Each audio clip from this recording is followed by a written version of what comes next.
Hi, my name is Hananya. Hello there, my name is Shameem. And my name is Leslie. We're three international friends on a mission to write and publish our first novels. We are the Three Writing Amigas. Look, oh my God. I know. I was like, Wow, oh my Shameem. God. Damn, I'm not Hello. going to leave and redo makeup and come back. Oh I my, know. woo, woo, woo. That's because I've been out today and I've had clothes. I've had real clothes on. Hot mama. Damn. I know. I was like, Well, I just want to show you though. yes. Love it. This is what I love about Zoom, right? Because look at Yeah, you only have to Yes, look I have good my until full here. top button. Yeah. Oh, I like your slippers. Thank you. Oh, let me see. Wait, Yeah. Let me show my slippers as well. You've got your slippers. Yeah. I feel like I need to get my slippers. Yeah. That's so great. I got to tell you, now this will air long after this post happened, but I just want to say I posted yesterday because I cannot apparently fill my printer. And well, look, it's Cartridge. but Yeah. I still can't do it without getting it everywhere. And I got red ink all over my hands. And so I just thought it was hilarious. So I posted. Do you know I've gotten more responses from that post on every platform than any other post? I responded as well. When I first seen your hand, I was like, did you cut your hand? that's what I thought. I was like, oh my God, what's happened? Yeah. And then it ink cartridge, and I was like, oh my God. I know. And I cannot remember the last time that happened. I mean, it happened like back in the day when, you know, you used to have different cartridges for different colors. Well, that's what I have. Oh. But she was like, when you know, in the days When of you yore, used to. when you used to have, I'm like, no, that's what I have. See, I have.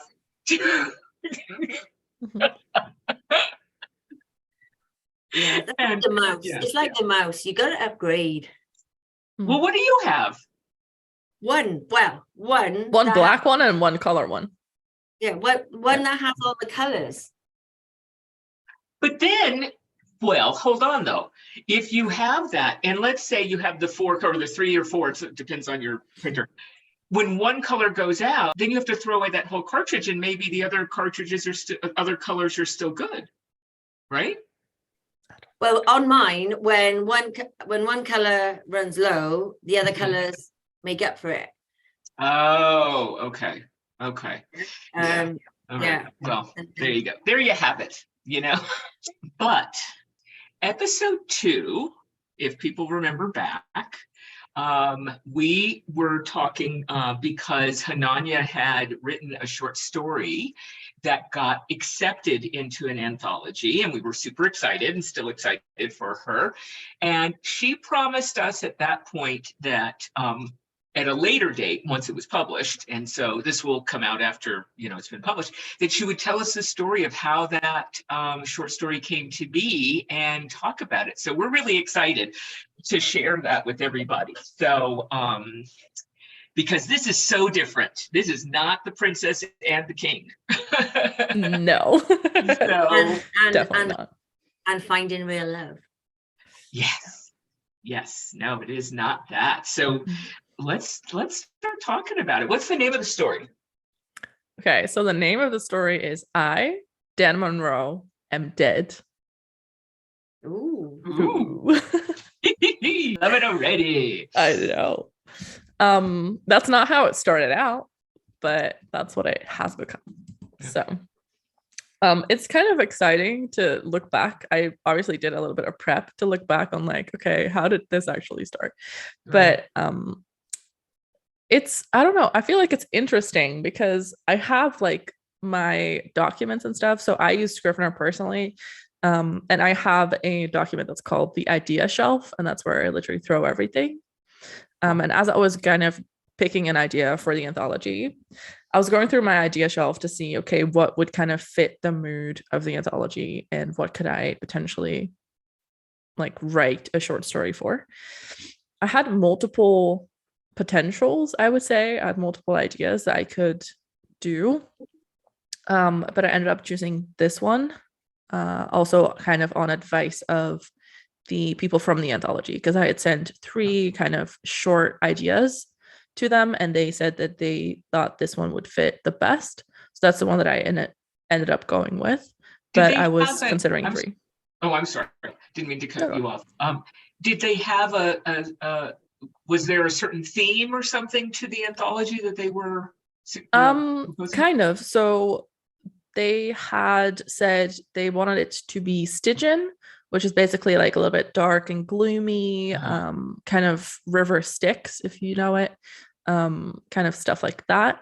And I'm not super familiar with like that kind of stuff, but I was like, okay, well, something not happy. I will try. Because, you know, we all know I love the drama, so yeah, sure I could find something. But yeah, just like a little bit philosophical or a little bit darker. So stuff like that was kind of the mood that we're going for. They didn't really exclude anything. They were just really open to almost anything. They did exclude like, you know, some gore stuff and like extreme stuff. But that's good though, right? Because then that would yes. have taken the anthology to really a very niche audience, right? Yeah. Yeah, so they've kind of just kept it broad, which is exciting. And there's definitely like a variety of stories in there. So cool. Yeah. Even some poetry, I think. So there you go. Right. Yeah. So that's pretty cool, I would say. So that was like kind of the initial theme, I would say, they were going for. And I ended up picking this short story for that theme. This is part of your encyclopedia with your 61 ideas that you've got calculated. That's awesome. Yes. Yeah. So I just went through there and I was like, see, that's great. I have an idea folder where I throw stuff in. Shameem, now I know you said you only had one idea, but I don't believe so. I have other ideas, but I think no, because I write blogs, because I got my website and I write blogs, which I guess are a shorter version of a short story again, because they tend and you to might one day decide, oh, I wrote this blog, you know, whatever, 2 years ago, 3 years ago, and decide to make that a short story. I just posted on my blog the short story that was the inspiration for the novel I'm writing. Yeah. So if you read my blog, you will read the whole story. And that was 2012. Interestingly. Yeah. Interestingly, when I was looking at applying or entering writing competitions, and especially the ones for my draft, where they say, you know, send in your premise and your synopsis, and sometimes it's the first 3,000 words or the first chapter. One of the, do you know when there has like the rules and the regulations or for entering the competition? Yeah. The criteria is often that if you've posted it online, that counts as you can't published. It's published. And that has stopped me from putting some stuff on my website, because I thought, no, you're not going to be counted as something when. Right. And I think that is a really annoying rule, just, you know, taking us off down the yellow brick road as usual. But it's a good point, you know, because for instance, if Hananya had posted something or talked extensively, maybe even about this particular idea that ends up in the anthology, they might have said, no, that's been out there already. So I think we do have to be careful or mindful that, like, I knew that this short story, like I said, it's from 2012. It's the inspiration now for this. I'm not going to go back. So I was like, I'm going to put that up there because it helps to build the story that I want to tell about how I, you know, get to this book.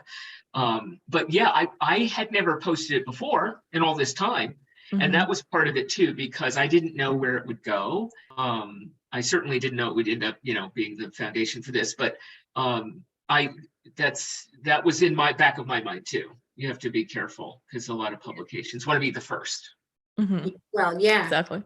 Yeah, but I wanted to go back to the beginning, Hananya, and ask you about how they discovered you in the first place. Oh, okay. Sure, we can dive back. Basically, they wanted to include author tubers. So AuthorTube is a part of YouTube specifically for authors, by authors, like stuff like that. So if you're an author and you post on YouTube, you are part of AuthorTube usually. Even though you hadn't published yet. No. Okay. So you were talking about writing, obviously, and all of that. yeah. So they found me through my YouTube channel where I talk about writing, my writing journey, like share some writing tips, like stuff like that. That's how they found me. And that's how they approach me as well, because my email address is linked there. So they've sent me an email, which was in January. I was in the UK in January when they sent it. So I didn't really have time to look at it. And I didn't look at it until like the 2nd of February, which was a month later. And that also meant my submission date was less than 4 weeks away. So that's why I was like, I'm going to pick something that's already in my list. So. And having that pressure of 4 weeks, do you think that made you focus? Yes. And hone in and actually become more actionable as a writer to finish? Definitely. The process of writing a draft can feel like it's almost infinite, and you're never going to get to the end. So. Yeah. I definitely feel like that put like good pressure on yourself, just because it's like, oh, well, if I want to submit, I have to have it done. Right. So it just was like, I have to do this if I want to. So it definitely made me focus more and made me actually start doing it. So yeah. So you had not outlined or written a draft of the story that you did submit ultimately. No. You just did it was like a couple lines idea or synopsis or tag, or what? It was a little bit of a brain dump, which stands at 457 words. Oh, significant brain dump then. Significant. Yes, but my brain dumps can go anywhere from like 10 words to like 1,500, 2,000 words. God, so I'm that's saying, like brain dump. God, because my jealousy is like. Do you want me to read out the brain dump, because it is kind of interesting how much it has changed? Yeah. Okay. And I will read this as I write it, right? So I'm not gonna make up words. This is literally how it's on the page. Okay, so it says there is someone living in her house, because the story idea basically was called "The Man Living in My House." That's how I had written down the line. So it says there's someone living in her house in secret, but she realizes that the food goes away faster sometimes, and she doesn't understand why or how. Then finally, meet the man living in their house. Maybe it's a couple living there, or a girl that has a boyfriend, and she thinks the boyfriend keeps eating all her food, when in reality, it's not the case. It's a man living in her house. So that's the first paragraph. Then I have... It's already a great hook, by the way. Yeah. Okay. That's literally how my brain dumps work. Yeah. That's just what that's like, to me, that's like a scary thriller suspense movie. Mm-hmm. And my worst bloody nightmare, because I already think about shit like that, don't I? Right. So. Yep. Exactly. Did you see Parasite? No, but I gotta watch Parasite. It's on Netflix. It's a movie. I think Korean, and it's about. Yeah, it's about one. Did it win the Academy Award? Anyway, got a lot of accolades. I think so. Yeah, I think they did win a lot of awards, didn't they? Yeah, it did. It won. Yeah, it might have been an Academy Award too, and I can't remember now because it was a couple years ago. But it is about people who live secretly in this house. So anyway, that's all I'm gonna say. Go on. Sorry. And that's okay. Then I have, maybe they set up cameras and then they check it to find out some stranger came in to take their food. Then they confront him at some point when he comes out again, and they're waiting for him. It could be someone in hiding because he is going to be prosecuted or something. I don't know. He is hiding, that is for sure. Or maybe it's a girl alone and the guy becomes her love interest. That could also work, because I'm obviously someone who enjoys writing about romance. So I have, but he is essentially been presumed dead, and he is in hiding. Maybe he worked for the CIA or something, or people were out to get him. She tells him to stay if he can find somewhere else to live, and the two of them hit it off and kind of just get along. Maybe he moved into the house when it was empty and she started renting it, and he had to hide out somewhere. Maybe there's a secret latch somewhere that opens up a basement she didn't know she had or something. Who knows? He can tell her about why he was hiding. Maybe she tries to help him and reach out to the CIA or something to try and getting exempt from consequences from maybe his betrayal, or maybe he deserted or something. Who knows? Does he not have a family that would miss him? Maybe he has a mom that he hasn't seen in forever, and he can't just risk it. She thinks he's dead, so maybe it's for the best that they just keep it that way. Maybe she leans in to kiss him, but he pulls away. She's offended and wonders if he doesn't like her. He says he does, but he can't really give her anything because he can never go outside, and she wouldn't have a real life with him. So then she sets out to get his life back, but he doesn't want her to. Then she gets into contact with someone who claims they can help him get his life back, and she trusts them, but that only brings the people that were out to get him to trying to kill him back to her house. And then the last line is the two of them go on the run together. Oh my God, I would have said write this too. Yeah. Yeah. I mean, that's so that great. was like the initial brain dump I ever had But the about art this. is there, and you get a sense of character and dilemma and, you know, story possibilities. I want to say love is banging on the door, trying to get in. It's like, Well, it is Hananya. I know. Yeah. There has to be some type of love. That brain dump to me sounds like Hananya, because you know you had about 4 different love angles in there. Yep.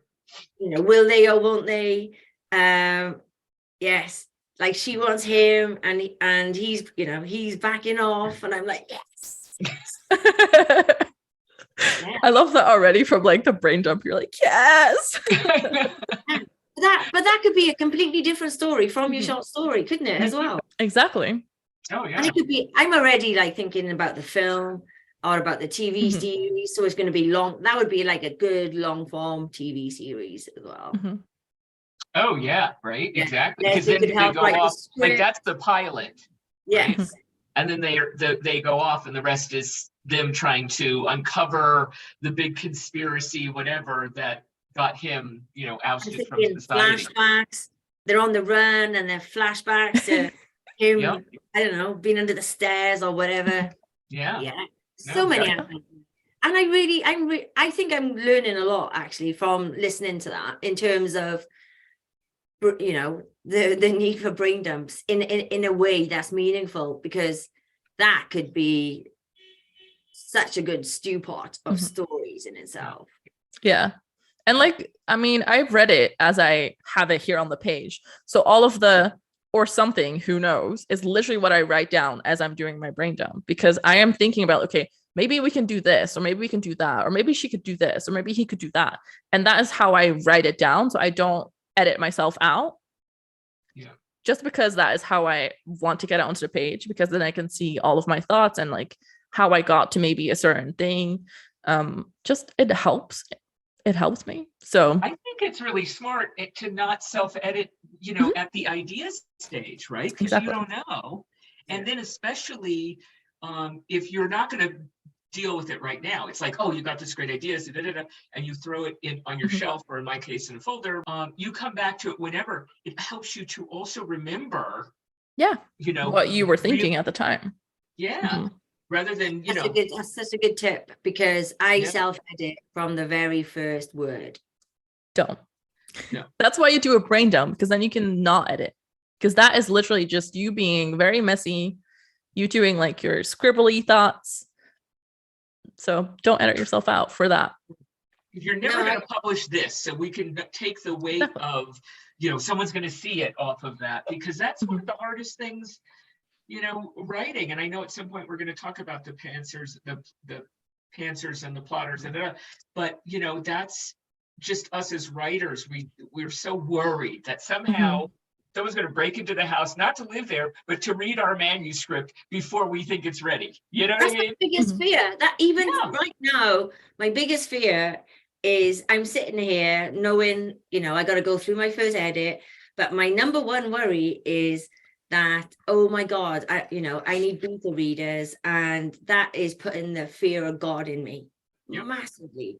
And I don't want anybody who's remotely close to me to read it, because I don't know, I just feel like, even though it's not a secret, do you know what I mean? It's not, a book is not a secret, but yet I am treating it like it's the bigger secret. And it's an extension of you, and I was gonna say, it feels like judgment. And even though that's what I'm asking for. I'm asking for ruthless, constructive feedback. And I want to know the good, the bad, and the ugly. But as I'm saying that, I am mortified. And I feel it's like I am anticipating shame. It's like bonkers. Yeah, it's hard, it really is. It is, yeah. But I think you're, I don't know, I just think back again, and I know we've talked about this on a previous thing. I just think back to Hananya, you reaching proactively out to me and offering me up, a chapter to read. And I and as you were doing it, I was like, this is something I am never ever going to do for anybody. I think that was just kind of like the helper in me that would be like, well, if I can help her out by sending a chapter of my book, then why won't I do that? Because never, ever, ever am I going to. Shameem's goes, never. Because I wouldn't do it. I'm projecting. I was projecting. You just didn't see it. But my glasses on. I was like, no. Feedback is hard. There's no doubt about it. It is. It definitely is. Yeah. It's hard to receive it. It's hard to give it. Because in a creative world, and others, but especially in a creative world, it's really an extension of you. And it's like, I used to say it when I would have to, film TV, you go through a lot of like committees to tell you their thoughts. And it was like, I'm on the operating table and the scalpel comes and rips open my stomach, and then they open it up and they dig around inside. That's how it would feel, but at the same time, you need it. You have to have it. It may never get easier, but at least you can know what to expect and what your process is. Like mine initially, when you give me feedback, even if really, not good feedback, meaning, oh, I love it. I mean, well-constructed feedback. My first reaction is, and then I'm so pissed and you're stupid. And I put it down or I close the file, whatever, wait a couple days, and then I go back to it, and then I can actually read the words. The first time is 100% emotion. Yeah. Yes. And then I can go back and I read it and I go, wasn't that, or whatever. But yeah, it's not easy, but you do have to do it. It will make your work better, regardless. Yeah, I completely agree with the principles, even the philosophies. It all makes perfect sense. It's just I am trying to make things perfect at a stage when when nothing needs to be perfect, So I just want to say, brilliant, fantastic, love it, and holy shit, you need to write a book and you need to get it published, because it's good. Well, this one does get published, so not this idea, but the derivative of this. Right. This is the inspiration.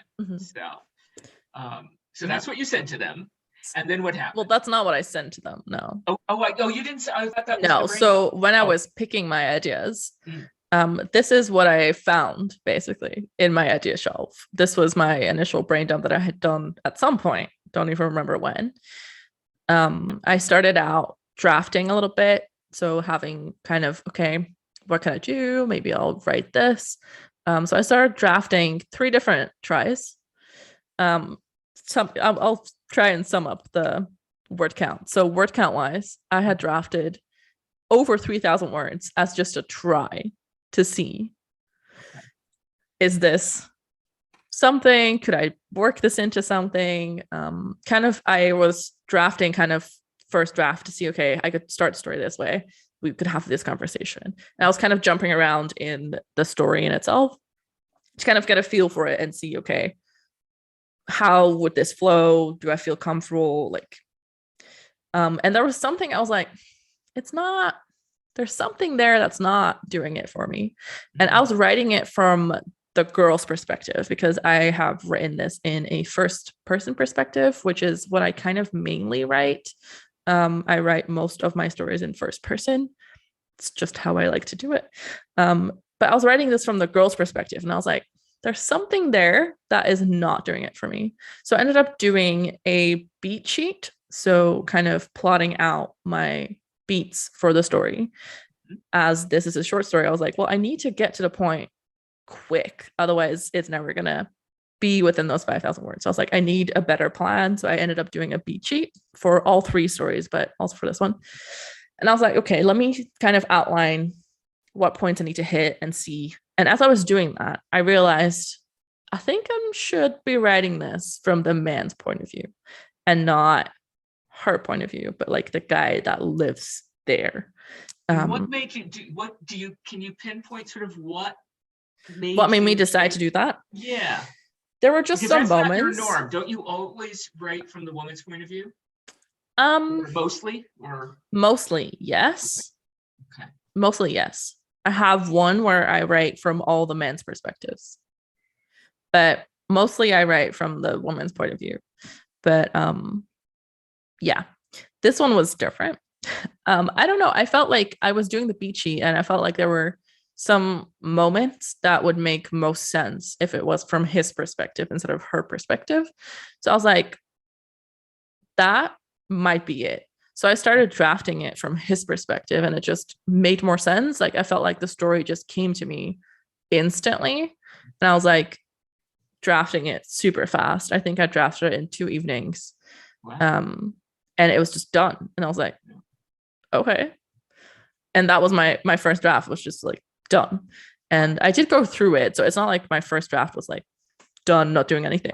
But I did go through it one more time to kind of add some stuff. So I even have like a list of things that I was like doing at the time. So I have it with me. Oh, let's hear. Yeah. Yeah. Cool. So I basically had said needs a better title because I wasn't sure what I was going to call it. And then I had said first draft to finish up, add description, because I am not someone who does description a lot when I first draft. I do a lot of dialogue or like stuff like that, which is what comes more naturally to me. So my books are probably going to be inner thoughts and dialogue driven most of the time. But yeah, that's what I do. So I've like, okay, well, add description, because I know that is my weakness. And I was like, okay, I want to add some descriptions here and like some descriptor there. So I went through it again, adding the description. Also with the help of like a book that I have that is like very useful. So I did that. And then I was like, okay, maybe also add a little bit of like emotion and stuff instead of just kind of having dialogue description. I was like, okay, maybe show the emotion and not in a, oh, he was angry, he was sad, whatever, but like in a descriptive way of like, okay, the body does this, or like blinks faster, or like something like that, instead of just saying, oh, anxious, or like whatever. And having more of a describing way of the emotion instead of having kind of a dead, this is the emotion, but more like a slight giveaway. If you pay attention to it, you can see it. So like a shifting of weight, for example, like stuff like that. Yeah, show, don't tell. That's how, right? Which Exactly. is much more impactful, right, than just telling. It's not as easy, but it's definitely more impactful. So that's what I did on like the first round. And then I had sent it to some critique partners. So I sent it out to 4 people on my first round. So after the first draft, which stands at 4,993 words. So I was 7 under the limit. That was my first draft. At that point, that's first draft. And at that point, did you feel that there were still things missing in the story? Yes. That you needed to add? Okay. So now you're going to have I was like, I feel like there could be a little bit more here and there of like some description. And I was also, I'm sending this out as a first draft to people. If they have comments of like, oh, maybe you should add this, maybe you should add that. I don't have a lot of room to do that. Right. So yeah, I had sent it out and kind of gotten a feedback round. So that was really nice. So I have my second draft And I went in and I changed some sentences here and there that were like long, and I just changed it to like being a little bit more concise, or I cut out some sentences and kind of went through everyone's feedback, but not like massive changes. I was the one that actually ended up changing a short scene. I was like, I don't like that the way that this is written. I don't know. I want it to be better. Like I want more tension in this like specific part. And I was like, I need to change this. So I ended up cutting that bit that was there and rewriting it into something that I felt was more suspenseful. So I was the one that decided that. Nobody had commented on that section that was like, oh, this needs to change. Like nobody had said anything, but I was like, I feel like this should be better. So I changed that. Great. That was the only thing. Did you have a really period? Did you have a period of resting? Did you? Yes. Away, but I guess because you had this tight timeline, that resting period had to be short. Yeah. So the way that this happened was it was happening all in February, and there was a like kind of a long weekend in February where I was not doing anything because I was at my mom's and it was carnival weekend and I was working at a bar. So I had no time to work on my short story. So I basically had sent it out on the 16th of February, and I didn't get back to it until the 22nd, I think. Oh, okay. That's a good break for considering the condensed time. Yeah. Yeah. So I had people look at it over the weekend, basically. It sounds like you have a good community of readers as well that are turning around stuff pretty quickly. Yeah. Which is something not to be sniffed at, because which is very good. And I'm very grateful for all the people that I have that were willing to read it in such a short notice as well. Because I was like, hey, I'm writing a short story. Can you read it and let me know over like after the weekend? It's like, I'll give you this weekend. Do you have time? And some people read it like that same evening, and I was like, okay. And I guess because it's 5,000 words, it's not like, it's going to take you a week to read it. So that is also a good thing. But definitely grateful for all the people that were able to show up for me, basically. So, yeah. So like I said, I feel like there wasn't tons that I changed, which is strange, but yeah. It was just, I don't know. I felt like the pacing was right, and like it was right. I don't know. It was good. So then I finished the second draft and I sent it out to 3 more people. Okay. Including you two. So you guys got the second draft, not the first draft. Okay. That's what we read. So that's what you read. And Which then I got both of us, by the way. Thank you. So then I just changed up the last bits and pieces, which was definitely not a lot from draft 2 to draft 3. I just changed like, a sentence here and there, maybe a word here and there, but that was like very, very small changes. I would say. So pretty good. My second draft, just to give you stats, sat at 4,974 words. So less. So that was pretty good. Yep. Which then in draft 3, I was like, okay, well, maybe, add a little bit here and there of like, just to clarify some stuff. So I ended up being exactly at 5,000 words. Wow. That's wild. So is that what you submitted? Yes. Okay. And then there was an edit pass they did. Is that right? Yes. So once I sent it in, I was also very lucky that I only had to wait a week, because that was a turnaround time for them to read it and let you know if you were accepted or not, which I felt was very nice, because then I didn't have to wait a very long time. So that was pretty cool. They did an edit round, which there wasn't much for me to edit. There was literally just, we're using Canadian spelling, so we're going to change your neighbor to neighbor. And I was like, okay. And the S's to the Z's to the S's, and that always stuff like that. So it was just very generic. And then there were like some comments of like, okay, well, maybe her curse word should be something different so that we have more character voice. And that was it. Like there wasn't really any comments.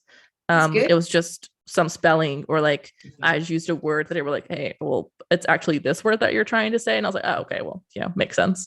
Like stuff like that. But that was very minimal. So I felt pretty good about it. I was like, well, You that should. means that they don't have developmental stuff that they would like to change or anything. It was just Right. a word here and there, and that was it. So I I feel, was I feel pretty like impressed. they are the lucky ones. Yeah. Yes, exactly. Yeah. Because we've all read some dire shite in our times, and when you have to give feedback, or when something turns out to be completely different to what you expected, then Yeah, because they chose you, or no, that's not true. They chose your idea, but then you still had to write the story to be chosen. So yeah, so I guess they read everything, but yeah, idea to the written volume, whatever. Yeah. So different as well. So different. Yeah. That's fantastic. Yeah. So I just, and Shameem and I both commented on this, and I haven't, because I never got to read the other chapter that Shameem got to read. So that was the first of your work that I've read. But I mean, the pacing of it is, it's just like, it's like a Ferrari. You start the engine and then so so what inspired that? Is that normal for your stories, or not normal? No. Or like, how is this different for you? Like, can you talk about? I don't know. I don't know how to explain it, but when I sit down to write, I just write, and I don't necessarily think about it a lot. I just kind of sit down and it just flows. And usually my stories flow in like internal monologue a lot, so it can be very lengthy with that internal monologue, or like my scenes can be lengthy. Like I will add stuff that doesn't necessarily need to be there, but obviously because this was a short story, I knew that I had to be concise and I had to just get to the point very quickly. So I just basically was like, okay, how can I get to the point as quickly as possible with like all of these beats that I'm trying to hit? And that's kind of what I did. And then I was like, well, my first draft is already this long, so I guess if I tell the story in this many words, then that's what I do. And I didn't have the chance to beef it up, because I was like, well, I'm already at the limit, so I can't. Which in a way pushed me to be more concise, which I think is really good. It was a really good kind of experience and kind of a way of writing that I had never done before. But it was really nice, and it definitely made me consider doing short stories more often, just because it was really enjoyable. And it's also, you see progress super fast, right? Because it's like, short story is done, you get through like feedback, then you like edit it again. Like, it's just very quick turnaround time, and that was very like gratifying, because you have that instant gratification. Whereas like with a book, like obviously it takes you weeks to write it, if not months. And then you have the whole, okay, well, now I guess you get feedback, well, they have to take time to get their feedback in. Like, it just takes more time with a full-length book versus a short story. So, well, you answered my question, because I wanted to ask, now that you've done it and done it so successfully, is it something that you're gonna continue to do? Because there's a whole extra market out there for writers for short stories, isn't there? I mean, magazines, online publications. I mean, everybody's looking for short stories. Yeah, and even volumes of short stories, like your own anthology. Exactly. I was thinking of that as well. Just because I had written, obviously, the other one that my critique partner said I should definitely publish at some point. And I was thinking, well, if I wrap up more of these short stories and I do them more often, maybe I can at some point publish my own anthology of short stories, because I will get back my rights after a certain period, so I can publish it on my own after a certain period. So I was like, I might, maybe I'll write more short stories, especially because I have such a long list of ideas to pull from. I might just, dabble in some short stories here and there. So very excited. I think you should. Yeah. So tell us the name of the publisher, the name of the anthology, and the name of your story again, and when it's available. Yes. So the publishers are the Stygian Society. They are a small press in Canada, and the collection is called the Stygian Collection. So that is also the name of it. and it comes out June 6th, 2023. For anyone that is listening back in a couple years from now, that's when it released. And my short story is called "I, Dan Monroe, Am Dead."